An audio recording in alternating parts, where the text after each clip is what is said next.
Hi കൂട്ടുകാരെ, എല്ലാവർക്കും അനുദിന ചാനലിലേക്ക് സ്വാഗതം. ഇനിയിപ്പോൾ കുറച്ച് മാസങ്ങൾ മാത്രമേ ഉള്ളൂ പുതിയ ഭരണം വരെ. അതിപ്പോൾ ഇരിക്കുന്ന ഭരണമായാലും ആ കക്ഷികളായാലും പുതിയ പുതിയ കക്ഷികൾ UDF ആയാലും BJP ആയാലും ആരായാലും പുതിയ ഭരണകക്ഷികൾ വരാൻ ഇനി കുറച്ച് മാസങ്ങൾ മാത്രമേ ഉള്ളൂ. അതുകൊണ്ട് എല്ലാ കക്ഷിക്കാരും അവരവർക്കാവുന്നത് പോലെ തന്നെ ജനങ്ങളെ കയ്യിലെടുക്കാൻ വേണ്ടിയിട്ട് ഓരോന്നും അവർ പറയും. ഇപ്പോൾ ഭരണപക്ഷത്തിരിക്കുന്നവരെ താഴെ ഇറക്കാൻ വേണ്ടിയിട്ട് BJPക്കാരും കോൺഗ്രസ്സുകാരും എത്ര വേണമെങ്കിലും അവർ ഒരിച്ചിരി കാര്യം കിട്ടിയാൽ അവർ വലുതാക്കിക്കൊണ്ട് അതിൻ്റെ പുറകെ വരും. കാരണം അവർക്ക് ഇനിയെങ്കിലും ഒരു അധികാരത്തിൽ വരണം. തിരിച്ച് ഭരണകക്ഷിക്കാരാണെങ്കിൽ അവരുടെ ഭരണം നിലനിർത്താൻ വേണ്ടിയിട്ട് ഇനിയുള്ള മാസങ്ങളിൽ കുറേയേറെ ഓഫറുകൾ നിങ്ങൾക്ക് കൊണ്ടുവരും. അതുപോലെ തന്നെയാണ് BJP ആണെങ്കിലും താഴെ തട്ടിലുള്ള ജനങ്ങളിലേക്ക് ഇറങ്ങി ചെന്നിട്ട് അവർക്ക് വേണ്ടുന്ന സഹായങ്ങളും അടുത്ത പ്രാവശ്യം അവർക്ക് കുറച്ചെങ്കിലും സീറ്റ് പിടിക്കാൻ വേണ്ടിയിട്ട് അവരെ കൊണ്ടാവുന്നതൊക്കെ അവരും ചെയ്യും. എങ്ങനെ പോയാലും ഓണം അടുപ്പിച്ച് നമ്മുടെ നാട്ടിലുള്ള കേരളത്തിലുള്ള ജനങ്ങൾക്ക് കുറച്ച് നല്ല സമയം വരികയാണ് ഈ 7-8 മാസം. കാരണം ഒരു 10 പേർക്ക് എന്തെങ്കിലും കൊടുത്ത് 10 വോട്ട് കിട്ടിയാൽ അത്രയും അവരുടെ പെട്ടിയിൽ വീഴും. അതുകൊണ്ട് മൂന്ന് ഭരണപക്ഷവും പ്രതിപക്ഷങ്ങളും അല്ലാതുള്ളവർ എല്ലാവരും അഹോരാത്രം പണിയെടുക്കുകയാണ്. നിങ്ങൾക്ക് തന്നെ അറിയാം, ഹാരിസ് ഡോക്ടർ തിരുവനന്തപുരം മെഡിക്കൽ കോളേജിനെ പറ്റി എന്തോ പറഞ്ഞ് ഇപ്പോൾ UDFകാർ എല്ലാ മെഡിക്കൽ കോളേജിൻ്റെ അടുത്ത് പ്രതിഷേധം തുടങ്ങിയിരിക്കുക. അതിനെ തുടർന്ന് BJPക്കാരും തുടങ്ങിയിട്ടുണ്ട്. അപ്പോൾ ഞാൻ പറഞ്ഞില്ലേ, കുറച്ച് കാര്യം എവിടെന്നെങ്കിലും കിട്ടിയാൽ മതി, അവരത് വെച്ച് അവർക്ക് പരമാവധി അവർക്ക് എന്തൊക്കെ ചെയ്യാൻ പറ്റും അതുപോലെ അവർ ചെയ്യും. അപ്പോൾ അതിനെല്ലാം തടയിടാൻ നമ്മുടെ ഭരണപക്ഷത്തുകാരെന്ത് ചെയ്യും? അവർക്ക് ആവുന്നത് പോലെ അവർ ചെയ്യും. അതാണ് ഞാൻ പറഞ്ഞത്, ഈ 5-6-7-8 മാസത്തേക്ക് നമ്മൾ കേരളത്തിലുള്ള ജനങ്ങൾക്ക് നല്ല കാലമാണ്. അതുകൊണ്ട് ഏത് പാർട്ടിക്കാർ വന്നാലും നിങ്ങൾ അവർക്ക് വോട്ട് ചെയ്യാമെന്നും പറഞ്ഞ് കിട്ടുന്നതെല്ലാം നിങ്ങൾ മേടിച്ചു. ഇതെല്ലാം പറയുന്നുണ്ട്. നമ്മുടെ രാഹുൽ മാങ്കുട്ടം കുറേ 4.5 കോടി എത്രയോ പൈസ പിരിച്ചിട്ട് വീടൊന്നും വെച്ച് കൊടുത്തിട്ടില്ലെന്ന്. അങ്ങനെ ഓരോ പ്രശ്നങ്ങൾ ഈ ഇലക്ഷൻ സമയമാകുമ്പോൾ എല്ലാവരും ഇങ്ങനെ ഓരോരുത്തരുടെ പേരിലും കൊണ്ടുവരും. ഇപ്പോൾ ഭരണപക്ഷത്തെ പറഞ്ഞുകൊണ്ടിരിക്കുന്ന DGP എടുത്തത് സംബന്ധമായ അവർ ആരും ചിന്തിക്കുന്നില്ല. പിന്നെ കുറേ പേർക്ക് സുംബ നടത്തുന്നുണ്ടായോ? ഞാൻ ചോദിച്ചിട്ട് ഈ സുംബ നടത്തുന്നതിനകത്ത് എനിക്ക് എൻ്റെ ഒരു കാഴ്ചപ്പാടാവെന്ന് പറയുന്നെങ്കിൽ അതിനകത്ത് അങ്ങനെ പറയേണ്ടുന്ന ഒരു കാര്യമില്ല. അത് നല്ലൊരു നമ്മുടെ ശരീരത്തിന് മൊത്തം നല്ല ഒരു ഫലം കിട്ടുന്ന ഒരു കാരണം മൊത്തത്തിൽ നമ്മുടെ ശരീരം മൊത്തം അനങ്ങുന്ന ഒരു രീതിയാണ്. നമ്മൾ നടക്കുവാണെങ്കിൽ നമ്മുടെ കാലിന് മാത്രമേ അതിൻ്റെ ബെനിഫിറ്റ് കിട്ടുന്നുള്ളെങ്കിൽ തന്നെ നമ്മൾ ജിമ്മിൽ പോകുകയാണെങ്കിൽ ഓരോ പൊസിഷനിലും പോയി നമ്മൾ എടുത്ത് പൊക്കിയാതെ നമുക്കത് ആ ഒരു ഇത് കിട്ടുന്നത്. പക്ഷേ സുംബ നടത്തുമ്പോൾ ആ ഡാൻസ് കളിക്കുന്നതോടെ എല്ലാ കൈയും കാലും നമ്മുടെ ശരീരം മൊത്തത്തിൽ അനങ്ങുവാണ്. അപ്പോൾ അത് നല്ലൊരു വ്യായാമമാണ്. അതിനോട് എതിർത്ത് നിൽക്കുന്നത് എനിക്കറിയത്തില്ല എന്തിനാണെന്ന്.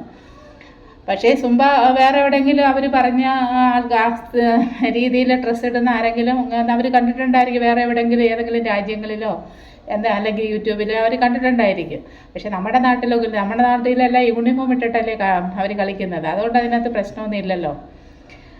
അപ്പോൾ ഞാൻ പറഞ്ഞു വന്നതെന്ന് പറയുന്നത്, ഇപ്പം ഏത് വഴി കൂടെ പോയാലും അതിനെതിരെ പ്രതിഷേധമായിട്ട് വരാൻ ആളുകൾ കച്ച കെട്ടി ഇറക്കുക.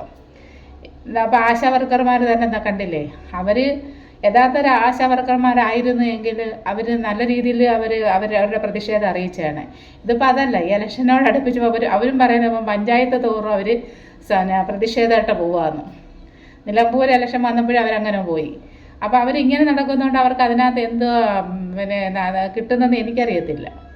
അവർ ഒരു രാഷ്ട്രീയ പാർട്ടിയിലും ചേരാതെ അവരുടേതായ കാര്യങ്ങൾ അത് പറഞ്ഞ് പ്രതിഷേധിച്ചായാലും വാങ്ങിക്കാൻ നോക്കണം. അല്ലാതെ ഒരു കക്ഷിയിലും ചേർന്ന് പ്രവർത്തിക്കാതെ. എൻ്റെ അഭിപ്രായത്തിൽ അതാണ്. അപ്പം ഞാൻ പറയാൻ വന്നതെന്ന് പറയുന്നത്, നമ്മുടെ ഭരിക്കുന്ന നമ്മുടെ LDF നമ്മുടെ പിണറായി സർക്കാർ ഇപ്പോൾ കുറച്ച് ഓഫർ കൊണ്ടുവന്നിട്ടുണ്ട്. അത് പിന്നെ നിങ്ങളൊക്കെ അറിഞ്ഞില്ലെങ്കിൽ ചേച്ചി ഒന്ന് പറഞ്ഞതാണ്. കാരണം ഉടനെ കാണും അതിൻ്റെ അറിയിപ്പ്. ഗ്രാമ അയൽക്കൂട്ടങ്ങളൊക്കെ ഗ്രാമത്തിലെ ഓരോ ഗ്രാമത്തിലും അയൽക്കൂട്ടങ്ങൾ വിളിച്ച് കൂട്ടുമല്ലേ. അപ്പോഴെല്ലാം നിങ്ങളുടെ വീട്ടിൽ നിന്ന് ഒരാൾ വെച്ചെങ്കിൽ അവിടെ പോകണം. അപ്പോഴേ ഈ അവർ 30 കർമ്മ പദ്ധതികളുണ്ട് അവർ വന്നിരിക്കുന്നതെന്നാണ് പറയുന്നത് കേട്ടെ. ആട്, കോഴി എന്ന് വേണ്ട എക്സെട്ര എക്സെട്ര എക്സെട്ര നിറയെ ഉണ്ട്. അപ്പോൾ നിങ്ങൾ അറിയുമ്പോൾ നിങ്ങൾ ഈ അയൽക്കൂട്ടങ്ങൾ കൂടുമ്പോൾ നിങ്ങളുടെ വീട്ടിലൊക്കെ വന്ന് പറയുകയാണെങ്കിൽ നിങ്ങളുടെ വീട്ടിലെ ഒരാളെങ്കിലും അതിൽ പങ്കെടുക്കണം. ആ അയൽക്കൂട്ടത്തിൽ വെച്ചാണ് ഇതിന് ആളുകളെ തിരഞ്ഞെടുക്കുന്നതും ആ ഫോമൊക്കെ അവിടെ കൊടുക്കുകയൊക്കെ ചെയ്യുന്നത്. ഈ 30ഓളം പദ്ധതിയിൽ നമ്മളെ ഉൾപ്പെടുത്തണമെങ്കിൽ അതിൽ നിന്നൊരു ഫോം കൊടുക്കുന്നത് അതിൽ കൂടെ ആണെന്നാണ് ഞാൻ അറിഞ്ഞത്. അതുകൊണ്ടാണ് നിങ്ങളോടൊന്ന് പറയാമെന്ന് വെച്ചത്. പിന്നെ ഈ അയൽക്കൂട്ടങ്ങൾ ഈ 30ഓളം പദ്ധതികളെന്ന് പറയുന്നത് എല്ലാവർക്കും ഒന്നും കിട്ടത്തില്ല കേട്ടോ. അതെന്ന് പറയുന്നത് ഈ ഗ്രീൻ കാർഡ്, അതായത് ഹരിത കർമ്മസേനയ്ക്ക് കൃത്യമായി പണം അടച്ചുകൊണ്ടിരിക്കുന്നവർക്കാണ് ഈ പദ്ധതിയുടെ ആനുകൂല്യങ്ങൾ കിട്ടുന്നത്. പിന്നെ ഞാൻ പറയട്ടെ, ഞാൻ മെനഞ്ഞാന്നൊരു തൊഴിലുറപ്പിനെ പറ്റി ഒരു വീഡിയോ ഇട്ടിട്ടുണ്ടായിരുന്നു. അങ്ങനെയും പോകും കുറച്ച്. അത് നിങ്ങൾ അതിൽ പോയി നോക്കിയാൽ മതി. അതെങ്ങനെയാണെന്നുള്ളത് ഞാൻ അങ്ങനെയും പോകുമെന്ന് പറഞ്ഞത് നിങ്ങൾ അതിൽ പോയി നോക്കിയാൽ മതി. അങ്ങനെയും കുറച്ച് പോകും. എന്നാലും ആവട്ടെ, ഒരു 50 പേര് അങ്ങനെ പോകുകയാണെങ്കിൽ ബാക്കി 10-20 പേർക്ക് കിട്ടുകയാണെങ്കിൽ നല്ലതല്ലേ. അതുകൊണ്ട് നിങ്ങൾ അയൽക്കൂട്ടങ്ങളൊക്കെ വിളിച്ച് ചേർക്കുകയാണെന്നുണ്ടെങ്കിൽ നിങ്ങൾ പോകണം. അതുപോലെ തന്നെയാണ് 60 വയസ്സ് തികഞ്ഞവർക്കൊക്കെ കമ്പിളിപ്പതപ്പോ കട്ടിലോ പിന്നെ ഊന്നുവടിയോ പിന്നെ കണ്ണിന് കാഴ്ചയില്ലാത്തവർക്കൊക്കെ സൗജന്യ പിന്നെ പരിശോധനയോ ശസ്ത്രക്രിയയോ എന്തൊക്കെയൊക്കെ കൊടുക്കുന്നുണ്ട്. എന്തായാലും ഈ 8 മാസത്തിനുള്ളിൽ ഗവൺമെൻറ് നല്ല ഓഫറുകൾ കൊണ്ടുവരും. അത് നിങ്ങൾ പരമാവധി വാങ്ങിച്ചെടുക്കണം. എന്നിട്ട് നിങ്ങൾക്ക് ആർക്കാ നല്ലതെന്ന്, നിങ്ങൾക്ക് ആർക്ക് വോട്ടിടണമെന്ന് വെച്ചാൽ നിങ്ങൾ അവർക്ക് വോട്ടിടുക. ഞാൻ പ്രത്യേകിച്ചൊരു പാർട്ടിയുടെ കാര്യം ഞാൻ പറയുന്നില്ല. കാരണം എല്ലാ പാർട്ടിക്കാരും കണക്കാണ്. അതുകൊണ്ട് അപ്പോൾ ഈ ഇതിനകത്ത് 30 പദ്ധതികൾ കർമ്മ പദ്ധതികൾ കൊണ്ടുവരുന്നത് അന്ന് പറഞ്ഞതുപോലെ തന്നെയാണ്. പെൻഷനും കൂട്ടുന്നുണ്ട്. ഇപ്പോൾ 1600 എന്നുള്ളത് 1800 ആക്കാൻ പോവുകയാണ്. അപ്പോൾ അങ്ങനെ നിങ്ങൾക്കൊരു പിന്നെ ലോട്ടറി അടിക്കുകയാണ്.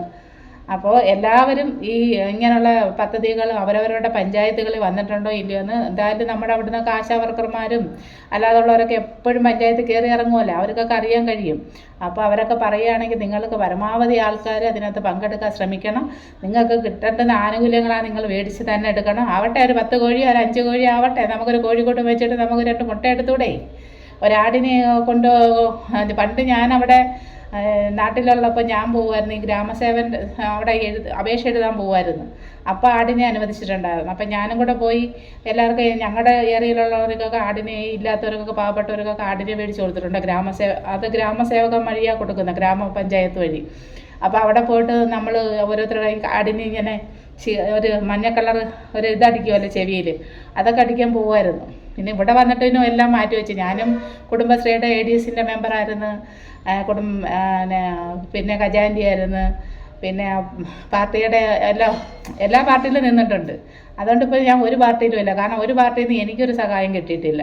അതുകൊണ്ട് ഞാൻ ഇന്ന പാർട്ടിയിൽ നിന്നൊന്നും പറയുന്നില്ല. ഞാൻ ഇപ്പോൾ എടുത്തിരിക്കുന്ന ഒരു തീരുമാനം എന്ന് പറയുന്നത്, എനിക്ക് എന്ത് നല്ലത് ചെയ്തു തരുന്നോ, എനിക്കൊരു ഉപകാരം ചെയ്തു തരുന്നോ ആ പാർട്ടികളുടെ ഞാൻ ഇനി നിൽക്കത്തോളം എന്ന് ഞാൻ എടുത്തിരിക്കുക. കാരണം മാറി മാറി എല്ലാ പാർട്ടിയുടെ നിന്നിട്ട് നമുക്കൊന്നുമില്ല. അവിടെ നമ്മൾ ചെന്ന് പറഞ്ഞാൽ അവർ പുല്ല് വില പോലും തരുന്നില്ല. അല്ലെങ്കിൽ നമുക്കിപ്പോൾ ഒരു വീട് കിട്ടത്തില്ലേ നാട്ടിലായാലും, അത് കിട്ടത്തില്ല. പിന്നെ നമുക്കെന്തോ അവരെ കൊണ്ട് പ്രയോജനമുണ്ട്, ഒന്നുമില്ല. അതുകൊണ്ട് ഒരു പാർട്ടിയിൽ ഞാനില്ല. അതുകൊണ്ട് ഞാൻ വോട്ടിടാനും ഞാൻ പോകത്തില്ല. വോട്ടുണ്ടെങ്കിലും ഞാൻ പോകത്തില്ല. എന്തിനാണ് പോകുന്നത്? പണ്ടൊക്കെ എന്ന് വെച്ചാൽ ഓട്ടോ പിടിച്ച് നമ്മൾ വോട്ടിടാൻ പോകുമായിരുന്നു. പക്ഷേ പോയതുകൊണ്ട് എന്തുവാ, നമുക്ക് വല്ല പ്രയോജനമുണ്ടോ? ഇല്ല. അപ്പോൾ നിങ്ങൾക്കൊക്കെ കിട്ടുന്ന ആനുകൂല്യങ്ങൾ നിങ്ങൾ കുടുംബശ്രീ മുഖാന്തരമൊക്കെ പോകുമ്പോൾ നിങ്ങൾക്ക് കിട്ടാവുന്ന പരമാവധി നിങ്ങൾക്ക് എപ്പോഴും പഞ്ചായത്ത് മുഖാന്തരമൊക്കെ കയറി ഇറങ്ങുമ്പോൾ നിങ്ങൾക്ക് അവിടെ നടക്കുന്ന എല്ലാ കാര്യങ്ങളും നിങ്ങൾക്ക് മനസ്സിലാക്കാൻ കഴിയും. അതല്ലെങ്കിൽ നിങ്ങളുടെ അടുത്തുള്ള മെമ്പർമാരോട് ചോദിച്ചാൽ അവർക്ക് അറിയാൻ കഴിയും. അതുകൊണ്ട് നിങ്ങൾക്ക് ഈ അടുത്ത ദിവസങ്ങളിലെല്ലാം നിങ്ങൾക്ക് ഇങ്ങനെയുള്ള പല ഓഫറുകൾ വരുന്ന നിങ്ങൾ നിരസിച്ച് കളയാതെ നിങ്ങളുടെ വീട്ടിൽ നിന്ന് ആരെങ്കിലുമൊക്കെ വിട്ടിട്ട് അതിന് അർഹതയാണോ എന്നുള്ളത് നോക്കിയിട്ട് നിങ്ങൾ പോയിട്ട് നിങ്ങൾക്ക് കിട്ടാവുന്നതെല്ലാം നിങ്ങൾ മേടിക്കണം. അതുകൊണ്ടാണ് ചേച്ചി ഇപ്പോൾ ഈ വീഡിയോ ഇട്ടത്. നിങ്ങളെല്ലാവരും ചേച്ചിയുടെ വീഡിയോ കാണണം, ഇഷ്ടപ്പെടുവാണെങ്കിൽ സബ്സ്ക്രൈബ് ചെയ്യണം, പിന്നെ കൂട്ടുകാർക്കൊക്കെ ഷെയർ ചെയ്ത് കൊടുക്കണം. അറിയാത്തവരൊക്കെ കുറേ പേര് കാണും. ഞാനിത് ഒരു ഗ്രൂപ്പിനകത്ത് ആ ഗ്രൂപ്പിൽ ഞാൻ ജോയിൻ ചെയ്തിട്ടുണ്ട്. അതുകൊണ്ട് അതിനകത്ത് വരുമ്പോൾ എനിക്കറിയാൻ പറ്റും. അതുകൊണ്ടാണ് ഞാൻ നിങ്ങൾക്ക് പറഞ്ഞു തരുന്നത്. അതുകൊണ്ട് നല്ലൊരു കാര്യം കുറച്ച് പേർക്കെങ്കിലും ആവട്ടെന്ന് വിചാരിച്ചിട്ടാണ് ചേച്ചി ഈ വീഡിയോ ഇടുന്നത്. 10 പേരെ ചേച്ചിയുടെ വീഡിയോ കാണത്തോളം അറിയാം. ആ 10 പേർക്ക് ഉപകാരപ്രദമാവുന്നെങ്കിൽ ആവട്ടെ, അതുകൊണ്ടാണ് ഇട്ടത് കേട്ടോ. അപ്പോൾ നാളെ വേറൊരു വീഡിയോ കണ്ട് വരുന്നത് വരെ